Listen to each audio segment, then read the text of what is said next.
اب پوائنٹ یہ ہے کہ ان کا جو میرے خلاف جو گلا وہ یہ نہیں ہے کہ میں نے ان کے اوپر کوئی کیسز بنائے ہیں، سوائے شہباز شریف کے جو 2 مقصود چپڑاسی ایف آئی کا کیس 16 ارب کا اور جو 8 ارب کا ٹی ٹی کا کیس تھا، باقی سارے پرانے کیس. ان کا گلا یہ ہے کہ ہماری جرت کیسے پڑ گئی اس رائل خاندان کو جیل میں ڈالنے کی. بٹ لیٹس سے آپ کی گورنمنٹ دوبارہ آتی ہے، آپ پرسیو کریں گے ان کیسز کو؟ دیکھیں فریہ، میں نے ایک مثال دی کل بھی، میں آج پھر دیتا ہوں. دیکھیں رول آف لا کیا ہوتا ہے، انصاف کیا ہوتا ہے. قانون کے سامنے سب ایک برابر. جس معاشرے کے اندر رول آف لا ہوتا ہے وہاں یہ ورڈ استعمال کرتے ہیں لیول پلینگ فیلڈ. ادھر لوگوں کو موقع ملتا ہے اوپر آنے کا، وہ معاشرہ آزاد ہو کے وہ پھر اوپر آتا ہے، خوشحالی آتی ہے وہاں. میں آپ کو مثال دیتا ہوں. اس وقت ڈنمارک اور پاکستان کی میں مثال دیتا ہوں. Denmark rule of law index کے اوپر نمبر 1 ہے، 140 ملکوں میں نمبر 1 ہے ڈنمارک، جو سب سے بہترین رول آف لا ہے، انصاف ہے. پاکستان ہے 129، 140 میں سے 129 ہمارا نمبر ہے رول آف لا میں، یعنی یا انصاف نہیں ہے.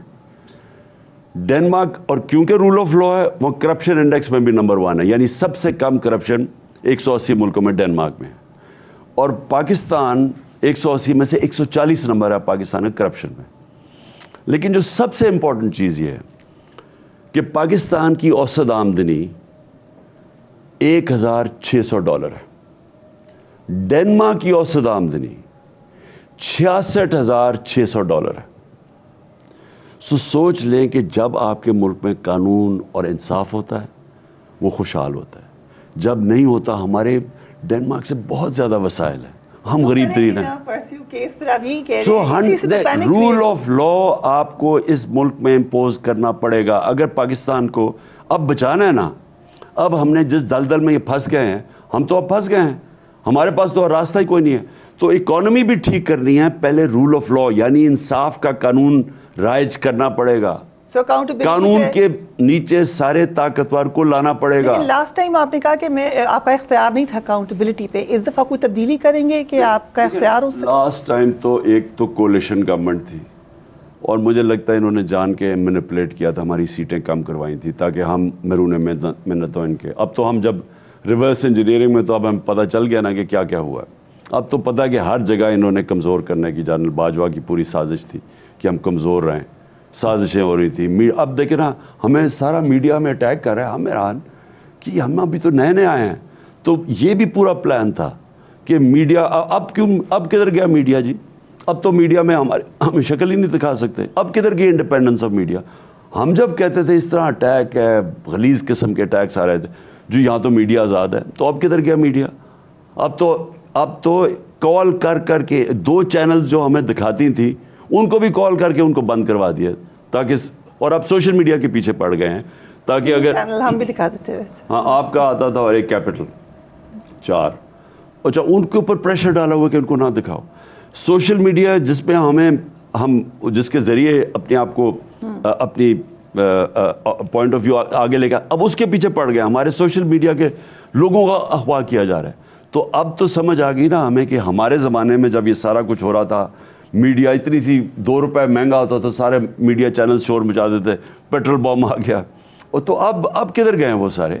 کیونکہ کنٹرول تھا، ان کے ہاتھ میں تھا سب کچھ. یہ جو ہمیں سارا کمزور کر کے گورنمنٹ کروائی گئی، یہ جان کے کروائی گئی تاکہ ہم ان کے مرہون منت ہوں. اور اللہ کا کرم یہ ہے کہ اس کے باوجود ہماری پرفارمنس دیکھ لیں، یعنی ہاتھ باندھ کے بھی ہماری پرفارمنس دیکھ لیں. لیکن جو سب سے بڑا نقصان کیا وہ تھا نیب. اب میں سارا وقت کہوں کہ ان کے اوپر کیسز کیوں نہیں ہو رہے ہیں؟ یہ جو آپ کے سارے کیسز میچور ہوئے ہیں، وہ تھوڑی دیر کے بعد اندر جاتے تھے پھر نکل جاتے تھے.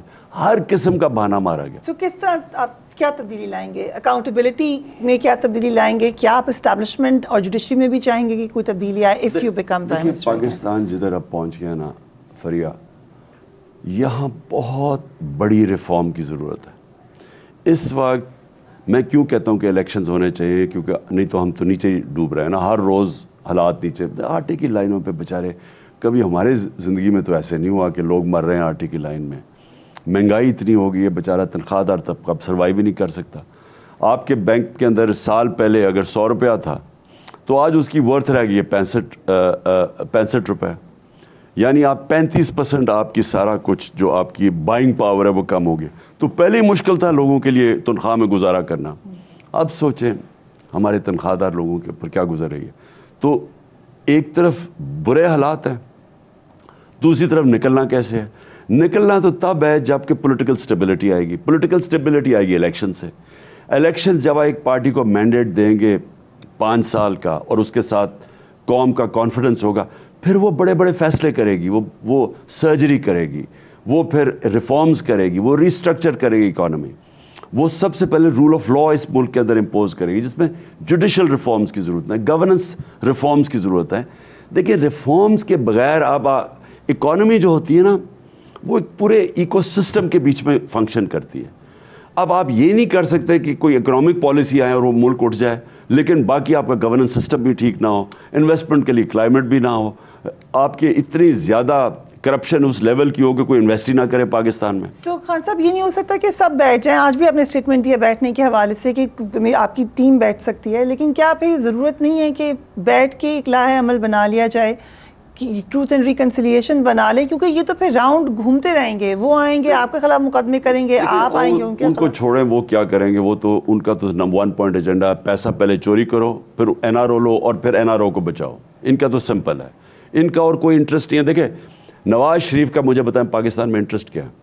یہاں جب پرابلم ہوتا ہے باہر بھاگ جاتا ہے اور باہر وہ عیاشی کی زندگی گزارتا ہے, لندن کے مہنگے ایریا میں بڑی بڑی شاپنگ, ریسٹورنٹس, بڑی بڑی گاڑیاں. اس کا انٹرسٹ کیا پاکستان میں؟ آپ کو کسی نے مشورہ دیا ہے اس عرصے میں کہ آپ چلے جائیں, اتنے آپ پہ کیسز بنے؟ مجھے کسی نے مشورہ نہیں دیا, لیکن میں جاؤں کیوں؟ میرا تو گھر ہے پاکستان, میری تو کوئی باہر پراپرٹیز نہیں ہے, کوئی بینک بیلنس نہ کوئی بزنس ہے, میرا تو جینا مرنا یہاں ہے. یہ وہ لوگ ہیں جنہوں نے سارا اپنا زیادہ تر ان کا پیسہ باہر پڑا, ان کے اربوں ڈالر باہر پڑے ہیں. پہلے چوری کر کے پیسہ باہر لے گئے, اب ان کی پوری کوشش ہے کہ کسی طرح پیسہ بچے. یہ ہر کمپرومائز کریں گے. ان سے آج اگر ہندوستان کشمیریوں پہ ظلم ہی کر رہا تھا نواز شریف کے زمانے میں, لیکن ان کو ہندوستان کی کیونکہ ضرورت ہے, ان کی لابی بڑی مضبوط ہے باہر, تو فورن سیکرٹری کو کہتے ہیں کہ آپ نے کوئی ہندوستان کی تنقید نہیں کرنی. وہ فورن سیکرٹری نے, وہ جو بڑی زبردست خاتون ہے, انہوں نے ٹی وی کے اوپر آگے کہا کہ ہمیں انسٹرکشنز دیے تھے کہ ہندوستان کی تنقید نہیں. یہ ہر کمپرومائز کریں گے ملک کے اوپر صرف اور صرف اپنا پیسہ بچانے کے لیے. میمو گیٹ, ڈان لیکس, تو ان کا کیا انٹرسٹ ہے پاکستان میں؟ اس لیے یہ ہر قسم کی کمپرومائز اپنا پیسہ بچانے کے لیے کریں گے. تو ان سے بات کیا کریں؟ جب ان سے بات کرتے ہیں ان کی نمبر 1 چیز آ جاتی جی ہم بات کر رہے تھے اس کی فیٹف کے اوپر, وہ کہتے ہیں جی پہلے این آر او دو. خان صاحب جو لوگ آپ کے ساتھ تھے اب سارے اداروں میں مختلف جگہوں پر کوئی تو ایشو ہوا ہوگا, ٹھیک ہے, باقی تو آپ کے سیاسی مخالفین ہیں, کیوں ایک یہ ڈیسیجن لیا گیا کہ آپ کو نہیں آنے دینا؟ کچھ تو ہوا. دیکھیں اس میں ایک تو شہباز شریف سے جنرل باجوہ بالکل وہ سمجھتے تھے وہ بہت بڑا جینیس ہے, یہ کنونس تھے. تو اپنا لیول دیکھ لو کہ باجوہ کا کیا لیول ہوگا کہ اگر وہ شہباز شریف کو جینیس سمجھتے تھے. اور آج دیکھ لو کہ ساری قوم کے سامنے یہ جو پنجاب سپیڈ اور یہ سارا ختم ہو گیا نا, ساری قوم کو پتہ چل گیا کہ اصلیت کیا تھی شہباز شریف کی, کہ آپ بھاگ کے فیتے کاٹیں یا ٹوپیاں پہنے تو اس سے تو ملک ٹھیک نہیں ہوتا. تو وہ اشتہاروں میں اتنا پیسہ خرچ کر کے اربوں روپے لگا کے اپنی پبلسٹی کی, تو جنرل باجوہ کو تو کنونس کر دیا. ایک تو وہ تھا. دوسرا ایکسٹینشن تھی, میرے خیال میں وہ ان کے ساتھ زیادہ ملتی تھی ان کی ساری پالیسیز, فلسفی. ہم نے دیکھا آپ کی پہلی ٹینیور میں ہم بار بار ایک پیج کی بات کرتے تھے, بڑے پروگرامز کیے ہم نے اس پہ. اب جب اگر لیٹ سے آپ پرائم منسٹر بنتے ہیں تو پھر آپ بڑے ویری اینڈ کوشس ہوں گے ٹورڈز دی انسٹیٹیوشن. یعنی ہم اس کے اوپر ایک پیج پہ تھے کرونا کے اوپر, یعنی وہ پورا ایک سارے اداروں نے مل کے وہ فائٹ کیا, اور وہ بہت بڑی یعنی دنیا میں ایک نالج ہے کہ پاکستان ان 3 ملکوں میں ٹاپ ملک میں جنہوں نے سب سے بہتر ہینڈل کیا. تو اس میں تو ایک پیج پہ تھے, اور زیادہ تر پالیسیز پہ بھی ایک پیج پہ تھے, یعنی فورن پالیسیز پہ شروع پہ ایک پیج پہ تھے.